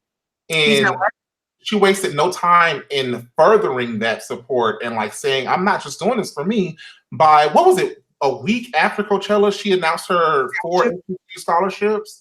And I was like, not only is she doing the work, but she's putting her money behind this as well. Yep. Like, she's saying, yes, I have profited off of this. However, I'm going to sow this seed back into the community from which I come, from which I have used ideas, from which I have found some type of relief or education or reprieve in. And it's like, how can you not support or understand or give this woman her due praise? Like, beyond, why is she like this, right? Like, why is she perfect? And, and I say that, like, I say that in jest, right? Like, nobody is perfect. And even she tells us she's not perfect. And by her showing us her process is saying, I am not perfect. This is me showing you that me as a human, what you see at the end as an end result of these performances does not come without work. It does not come without paying dues. It does not come with my research, with my dedication, without my commitment.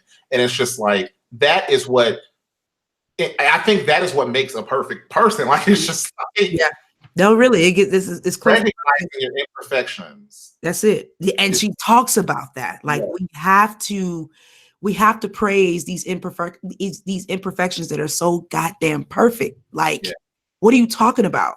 This swag. Like, you said it earlier, Black culture is pop culture. Yes. Like, that's just what it is. This is who we are. So to see the performance and the editing, you know me, I'm into the background. I'm looking at the way they edit. Like, at one point they're dancing and I'm like, okay, they got on the yellow and then they turn around, it's pink. I'm like, wait, how did you do that? 6 hours. So that is amazing. Like, the way the transitions were amazing. Like, I was like, what? The opening, which they're doing Crazy in Love, and they turn around and I'm like, they were just in yellow. Girl, before they even pull the lights up, when the girls are just walking out there and you see the first girl start to dance, if you pay attention behind the stands, they're actually cutting those edits. So that isn't the same week. No, I know. You'll see, like, behind her, before they raise the lights, you'll see like the pink and yellow changing.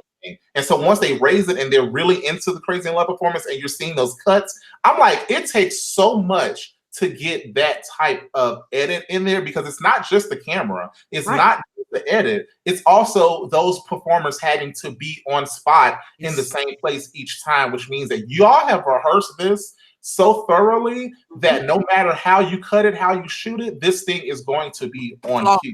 No pun intended. So to see that, and then to see, so you see the honor and the respect that Beyonce is showing to HBCUs. Then you see her work ethic. Yes. Like, it was one point Beyonce is talking to her crew and she's like, listen, basically, don't send me no more edits. Don't send me nothing until you address what I've been asking you. Like, don't send me nothing. She was like, I don't need to give you guys any more notes until you guys address the notes that I like gave you. Yeah. And for me, I felt like she knew that the camera was rolling, because I feel like it could have gotten a little bit different. Not to say that Beyonce is rude, but it was just kind of like, because I've been there where it's like, you telling me about X, Y, and Z, you still ain't answered A, B, and C. Like, we gotta get, maybe if you answer A, B, and C, we may not even have an X. Like, she critiqued it where it was like, give them good feedback, hit them hard in the middle with the critical feedback, and then followed up with something soft and sweet. It's like, that is, to me, the makings of an effective leader. Like, you have to be able to lead people in a way that is going to actually bring about change. And that's not going to happen if you're being critical of someone without some type of positivity, like positivity or some type of method to the resolution. Like it's not yep, your job to give the resolution because that's their job, but to yeah, be like, to okay, identify what needs to be resolved. exactly. Yeah, So, and just to see Jay-Z, who is what the a mogul in his own right, yeah. the most popular hip hop artist probably of all time, just sitting there like, Supporting, rubbing her belly as she's in rehearsal, just standing there in support was enough for me. But to go further and then to be on your knees with her as she's needing to be massaged to get through her rehearsal, I mean, that's a man. Like, I was sitting, I said, Jay, we all know you fucked up 444 eliminate. We get it. But Jay, seeing him around Beyonce, it's like it's like an added layer of humanity that I see. yeah, Because there's one scene where they're going through, the choreographers are going through like dance steps, and Blue is there doing the same thing. And for like half a second, you see Jay kind of like doing the moves too. And I'm like, oh, really? yeah. Okay, I see you all. Like, I see you out here. Like, okay. And So, as someone who dates a performer, I identify with that because my boyfriend, he's a choreographer and he's also an artist in his own right. And I'm with him a lot of times at rehearsal. I'm supporting him because, it takes more than just oneself to get something done. right. So when he's like, I have a music video I want to do, I'm like, okay, how can I help? How can I support this? What can I do to alleviate something from you? Right. And that's just like the love of it all. And that tells me that Jay-Z is really in this with her. Yes, absolutely. And you have to respect that. And I, unlike many Beehivers, I also am a fan of Jay-Z. Like, he was my favorite rapper before they got together. And it may be a result of them getting together that he really became my go-to rapper, but it was just like seeing the two of them together is like a perfect world for me. I'm like, this is really their union. Their union is a masterclass in celebrity relationships. Like, seriously, like Jay clearly got, both of them got more fans from the other person's side to come over. Like that, it's perfect. But again, they are human. Things happen. Relationships have their ups and their downs. So to see that, but then to see, did you go to On the Run too? You said what? Did you go to On the Run too? Yes, I did. So I know like Beehivers don't like that she keeps touring with him, but I'm like, y'all have to understand. Every time Beyonce tours with Jay-Z, the edge that is added to her performance is unmatched. Like, it is, Ray, but I'm gonna have to disagree with you, friend. I don't want to see no more performances with Jay. I don't. They are not a duo. It is not a group. This was cute. Y'all went through some shit. We got Lemonade, we got 444, and we got Everything Is Love. I am done with the trilogy. I'm just saying that to recognize the benefits of the both of them coming together, because it's beautiful, but I'm over it. Undoubtedly upped his performance, but he too has influenced her performance, because absolutely we're not seeing Beyonce as street and edgy as she was before the first On the Run show. Listen, I was like, Grimy B is my favorite B. Child, she's right now. She's my favorite B. And then speaking more about the vulnerability that she displayed in the documentary. When she had the twins, like the Hive was kind of like maybe a week after she had the twins, the Hive was like, what's going on? Like, we ain't seen no video of her leaving the hospital. Like, we know that they're stealth, but like, what's going on? And later we find out that, there were complications during delivery. And she expounds upon that in this documentary. And, me knowing someone who, actually lost their life giving birth, and, hearing the story about Serena Williams, and it's very scary to think. It's very, very scary to think that, Beyonce and Jay could have lost a child. Beyonce could have lost her life. Yeah. It's very scary to think about that, because again, nobody's life is better than the next, right? Mm-hmm. But the reach that Beyonce has, like, can you imagine if, like, I don't even want to think about it, but can you imagine?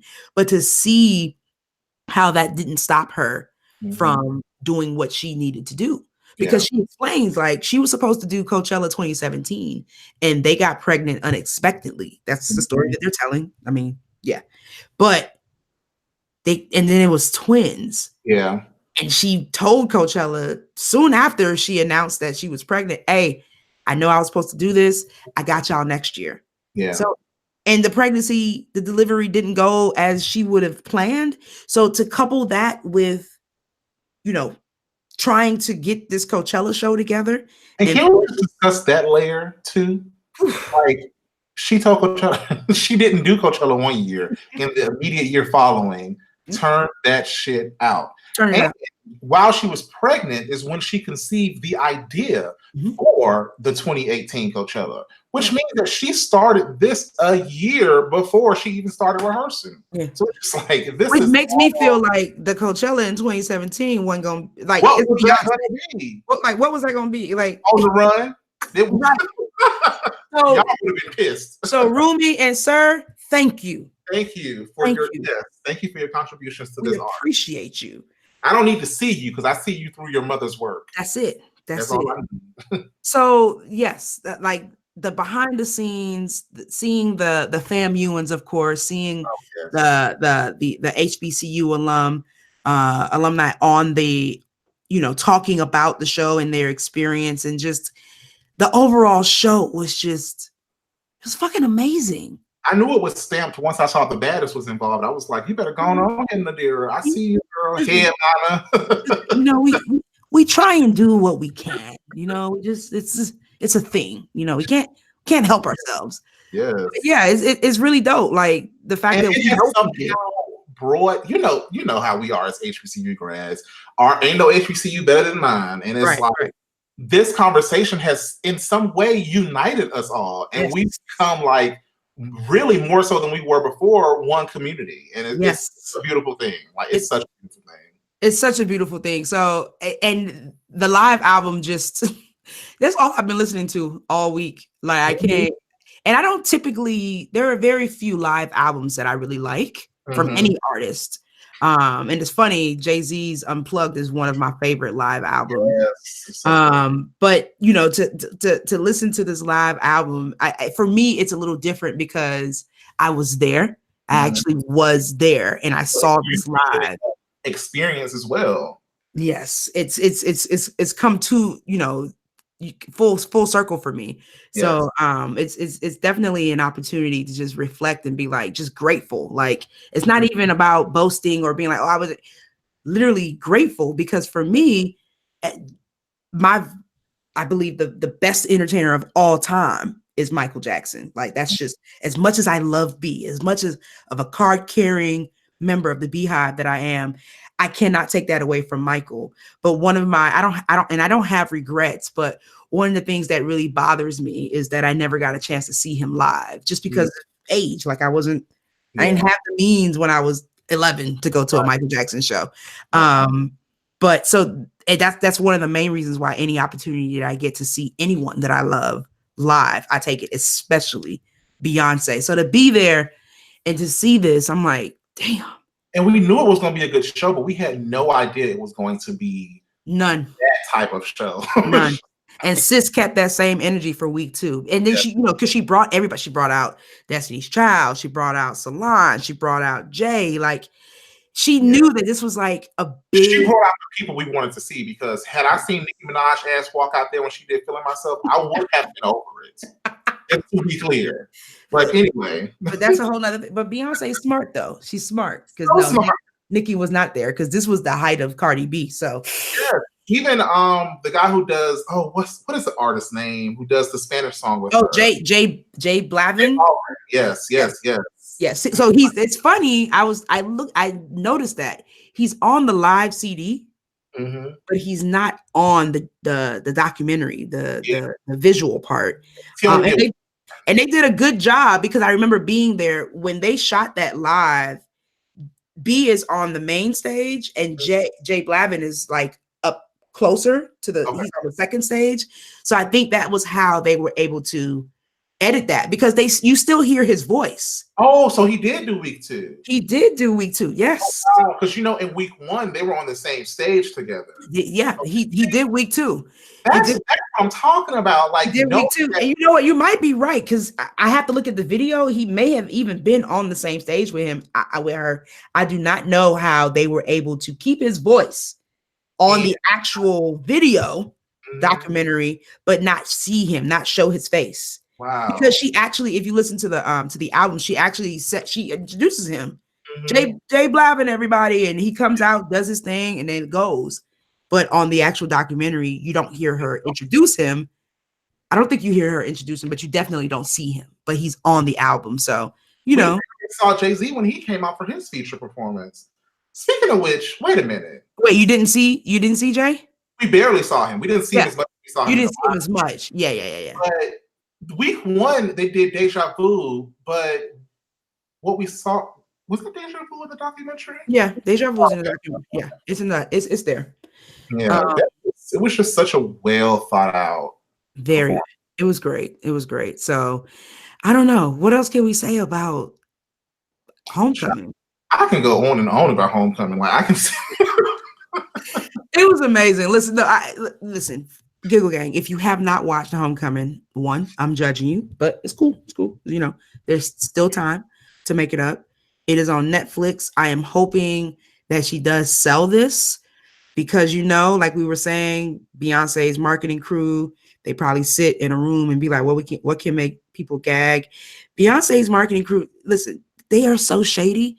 Have you seen the Formation World Tour t-shirts? Child, them t-shirts that says "Where's the DVD?" I cannot. Child, when I saw that, I was like, "This is just shady." So and the Hive is pissed. The Hive is pissed. They are so sensitive. They've been posting shit like, so the performance when she did Super Bowl and she was laying on the floor. Yes. Someone tweeted a screenshot of that and said, "How about somebody gonna make a t-shirt with this on it just to troll her?" I was like, y'all don't need to calm down.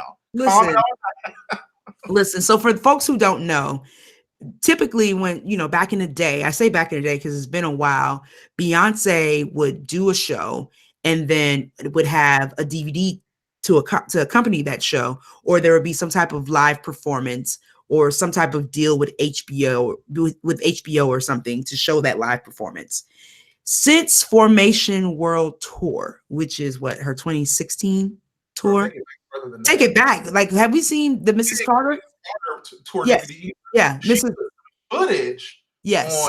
On the title album from Mrs. Carter, but we still don't have a full concert for that. As you can see, Ray has been keeping tabs. So we have not gotten a DVD in quite some time, and it's been a thing. Like, it's been a thing. So just a few days ago on Beyonce's website,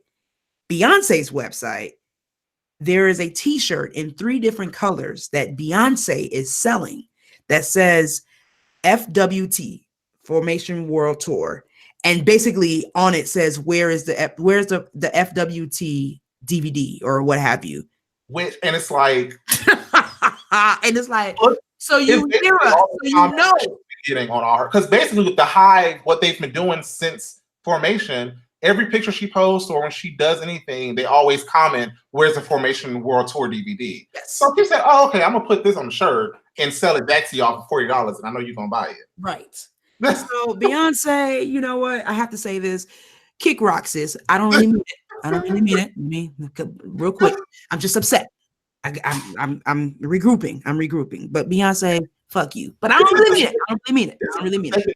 Way of petty that she's shown us since Beachella, though. Did you also see the t-shirt that has the E with the accent over it? Because people forget to put the accent over the E in her name. No, seriously. It's literally a t-shirt. It's literally a t-shirt that has the letter E, a small picture of her and an accent, and the name of the t-shirt is accent on the E. No, seriously. Girl, ain't petty. I don't know. But it's real. Like, that's how you spell my name, number 1. Number 2, stop saying Baychella. Hey! Stop saying Bay. You call her Beyonce. We added the first part of her name to Chella. Why are you saying Baychella? Do you call her Beyonce? Put his ass on the stage and said, "This is now Beachella." Beachella. Like, why do y'all keep saying that? And if you're gonna spell out Beachella, it is not Bee. It is the way that you spell the lady's name, Bey. Like, why are people stupid? I don't understand. Like, you make it difficult. And what really grinds my gears is when a Black person says "bae." Yes, all the time. All the time. Come on. You said what? I'd be like, come on, like it's B. It's like, this T-shirt. Why did you change it? What T-shirt is this? This is the mother T-shirt. Oh Lord. Yes. So Beyonce has a T-shirt that on the front is hand sewn, a photo of her when she was pregnant, and on the back it has mother in 22 different languages down the side. Yo. I stand a thorough queen. Listen. I couldn't wait for this to come. Beyonce is she's amazing. So this weekend on Sunday, because it was Easter Sunday and it was also spring coming and homecoming weekend, I decided to wear my Nefertiti, my Beyonce Nefertiti t-shirt. And of course, everyone's like, "Oh my God, you made that shirt so quick. Where'd you get it?" And I'm like, "No, I got this at Beachella last year." Like you're talking to a real stand as well. You said what? They also sold them at On the Run too. Yes, like like what do we? This is not a game. Like Ray, you sent me a message. Like I was serious. Like day one of my Beachella weekend was specifically about getting merch. I was like, I gotta get merch. So you mean to tell me you wore a Beyonce t-shirt for spring coming and two-stepped your ass along to that old school version of Before I Let Go and did not rush to the stage? No, and that he mixes in are Beyonce's updated version of Before I Let Go, which includes a cameo candy mix. So let me get you together real quick.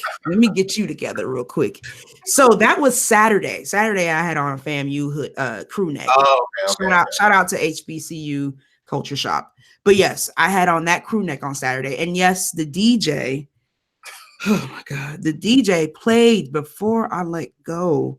Which is still like necessary. It's absolutely necessary, but did not play the Beyonce version. And I was like, because I was like, as Beyonce was posting for the first time to her Instagram stories, people doing the dance to Before I Let Go.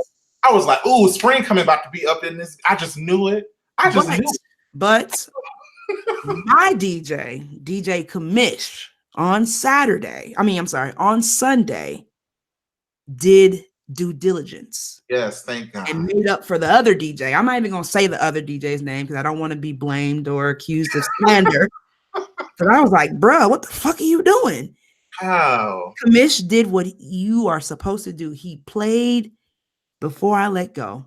Yes. And before the end of the first verse, slid in the Beyonce. The crowd went crazy. So okay. Like, because understand, before he did that, I ran to the booth like, "Commish," and everybody in there knows. Okay, Irene. Okay, Beyonce. I'm like, "Commish," and he looked at me and was like, "Sis, I got you." Yes. Before I could even be like, "Okay, you hear Beyonce coming." I said, "Oh shit!" Yes. It's just I've been waiting all weekend for this. Yes, he is risen. I fell out when that played at the end of Homecoming. I did not know because everybody was like, my license was like, "Watch the end and watch the credits." I was like, "Okay, cool." And I hear this song and I'm like, "Wait a minute, is that Beyonce singing?" I was just the song. Naturally, I got up and was like, "Yes, that's how you end Homecoming." And I said, "Oh, that's me." Then I was like, "Well, this beat sounds a little different." And the Beyonce voice came in, and I was like, I freaked out. My friend who was here was just like, "Hey, fuck these niggas up." What? It was so good. It was so good. So good. So yes, y'all, homecoming, spring coming, Beyonce, Black people, HBCUs. It's just amazing. Yes. It's just amazing. We could talk forever about this. We won't. Listen, we won't. We're gonna stop here because honorary mention of the release of Lemonade to streaming services. Yes, I mean that has been the impact of all impacts. The fact that all streaming services decided to now stream, or Beyonce let them stream Lemonade now, and then I think about the lemon being thrown at Ariana Grande. It's all so much. It's just a lot. It's like sensory overload. Like my synapses is just. It rerouted the debate about All Night or Love Drought. So which are you? Are you team All Night or are you team Love Drought? I'm gonna have to go with Love Drought. Yeah, me too. Me too. But I do love All Night, and it's like, listen, All Night. That's my shit. It's such a good Love Drought. And I think that like, Love Drought, it holds a special place in my heart because, I mean, for one, it's just a beautiful production. It is. But it was the one song on that album that she did not perform in Formation World Tour. And I see her multiple times during Formation, and she did not add it to her set. To the point where I started a Twitter petition where I was frequently tweeting her, hey, sis, can we get Love Drought added to the set? And she never did it. It wasn't until towards the end of her pregnancy when she did the Grammys and did Love Drought that I was like, what? I've seen. Yes. That's funny you said that you started a petition because, I was upset with On the Run too. I was upset. And I understood that I was just spoiled because I had just come off the heels of Coachella. But when I went to On the Run 2, I was like, this is the same show from On the Run 1. Not even Coachella. This is the same fucking show. And the reason why I was really upset is because we were the second or the third show on the tour, which is a first for the DC area and further signifies why I will never go to an early show. But she did not do any new music. They did not do any new music. And that to say that it grinded my gears is an understatement. So much so that I went to Twitter and was tweeting Beyonce, and people were hitting me up like, "Did your Twitter get hacked?" And I said, "No, sis, it's me. It's me." And they're like, "Are you for real?" People were like, "Yo, you're upset," and I was like, "Yes, I am." I said I didn't curse, but I was like, "Yo, I paid way too much money to be watching you and Jay up there." Doing karaoke, like what the fuck? I have been alive long enough to know that is how Beyonce operates. And that's the thing. I knew it. I was like, wait, because they performed overseas first this time, and everybody was like, yo, they're not performing new music. And in the middle of it, I think they were in Paris. That's when Everything Is Love dropped, and people were like, damn, what about the first couple of shows? Like, because we just assumed that now that the album is dropped, they're going to start doing new music. And that wasn't the case. And they brought that shit over here. They walked out of the show to Ape Shit. They ended the show with Ape Shit. We heard the first verse and that was it. And then to find out that they started adding songs as they continued the tour, I was very upset. She did that during Mrs. Carter. Out songs. She did that Carter show, and I knew I went to see Mrs. Carter show three or four times. Yes, I went twice because she usually starts in the South, and so the first show was like Miami or Tampa. Yes, always Miami. Always. So I went to the Miami show. This is when I was working at Essence. I went to the Essence show. I went to the New Orleans show, and I went to the Atlanta show. And she didn't do any of the self-titled album because it had either just come out or hadn't come out yet. And mid-tour, she dropped it and then went back out on tour with the album. And she started adding songs from self-titled to it. And I was like, I would have been pissed had I not had these tickets for this late show. No, I was pissed. I was very angry. It was so much so that I was walking out of the show and I met up with some other Beehivers and everybody had the same look on their face like, what the fuck? Yeah. And we felt weird because that is not the emotion that you have when you walk out of a show. But on the flip side, I'm hearing other people who are like, oh my God, this is so amazing at my show. And they're like, oh my God, this is my first Beyonce show. And I'm like, of course. It's your first. Like of course this show was amazing. This show was the best thing since sliced bread to you. They hazed me with Formation World Tour and dropped Lemonade like 2 or 3 days before the first tour stop. And I had to learn Lemonade before I went to that damn show. I was like, you know what? I'm grateful for this. I have time to learn this album without having to put this pressure on myself. I took a day off of work to learn Lemonade. Listen, y'all, being a Beehiver is a lifestyle. Like that's just, it is what it is. But yes, like I said, HBCUs being Black, Queen Bee, Beachella, everything. It's just amazing. So y'all check it out. Y'all check out Homecoming on Netflix. I guarantee you will love it. And if you have any of these streaming apps, music streaming apps or what have you, the album is there. It's great. Buy it. Listen, y'all know what it is. So before we get out of here, I want to tell the folks what's in my beats. You guys probably already know it. It is Before I Let Go by Beyonce. Shout out to Frankie Beverly and Maze. Listen, that is a Black American staple. When you know the party is about to get started or it is about to end when that song comes on. Like that's just what it is. Yeah. So you cannot take that song away. But that song now has a new sister. It forever now has to be played with Beyonce because she paid respect to it. Like she makes you like it. Like you can't not like it. People who are like, oh, I listened to it and I didn't like it. You're lying. You're lying. And the truth ain't in you. And you need right. You need to pray about it because you should not have that type of hate in your heart. Yes. So yes, y'all check out Before I Let Go by Beyonce. It's amazing.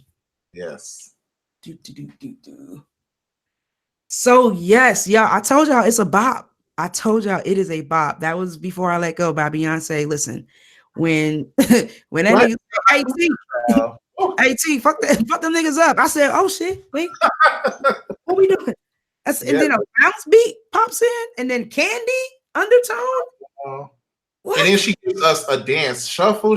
I was like, the fact that we have not seen this actual dance visualized and people are still out here doing it. It's like, come on. What? And I think she takes there's a Diana Ross song. I forget the name of the song, but I think there's a part of this that she actually infuses into this song. Like there's so many layers into this song that if you really listen to it, it's like, wait, what? But that candy drop, yeah, it gets me every time. So yes, that's all that I have for you guys this week. Listen, Ray, thank you so much for joining me this week, chopping it up, letting the Giggle Gang know about what you got going on in your life, and giving me your reaction to Homecoming. It was great. I knew it was gonna be dope. So I think that's all we have. Is there anything you want to share with the crew, like how folks can follow you on social media or anything? Like what's up? You can follow me at Ray Love Jr. everywhere. So RayLoveJR on Instagram and Twitter. Check out my website if you want to see some of my photos that I've done at raylovejr.com. And that's it for me. Awesome. All right, young mogul. I love it. Well, Giggle Gang, this has been dope. Ray, you're amazing. Thanks again for chopping it up with me. Before I get out of here, you know what it is. Tell the good people bye. Bye, people. Shout out to Phil. Shout out to Phil. Yo, you a fool. All right, Giggle Gang, holla back. Yo, Ray. I wasn't ready.